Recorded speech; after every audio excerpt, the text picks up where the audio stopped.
The world's shortest leadership program, module number 7, and we're talking about coaching. Now, we said the coach model stands for consistently observe, analyze, communicate, and help. Pretty simple, really. But let's take a look at something that is difficult to coach. Let's talk about football for a minute and maybe take a look at Josh Allen. Now, there's no question when Josh Allen came to the game, he size, the strength, physical ability. I mean, the man had it all, right? But he still needed to be coached. And I think the Buffalo Bills did a great job at coaching Allen. So they looked at what he did. Let's talk about observation as an example. They consistently observed what he did.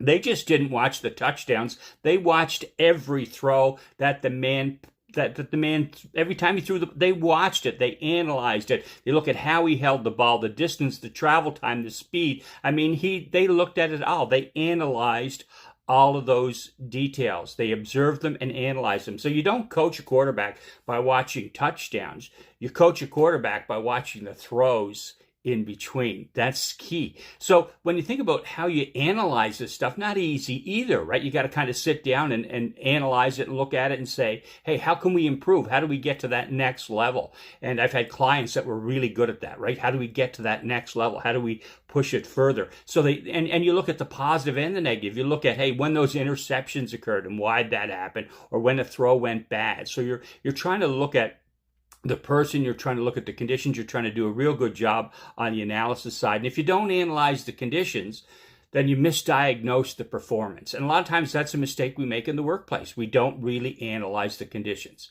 As you go from there and you think about communication, again, following our model, I mean, communication was consistent. You could see him on the sidelines. It's positive communication the entire time, clear expectations, clear language, consistent. And that's where our model starts. Clear and consistent communication, which is unfortunately not always the case. He got good feedback all of the time from his coach and from his teammates. And the whole idea is clarity creates confidence. No question about it. Clarity creates confidence. And confusion just creates hesitation and more risk. So good, clear communication is key. And you can see it paying off with Allen. When you think about the help side of things, that's where our model goes right to help, right? So all the way down to help. And when you think about it, getting rid of roadblocks is key.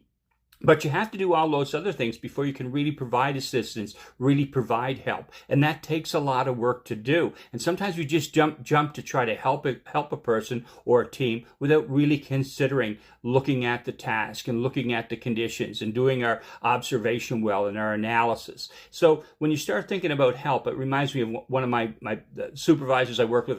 Probably the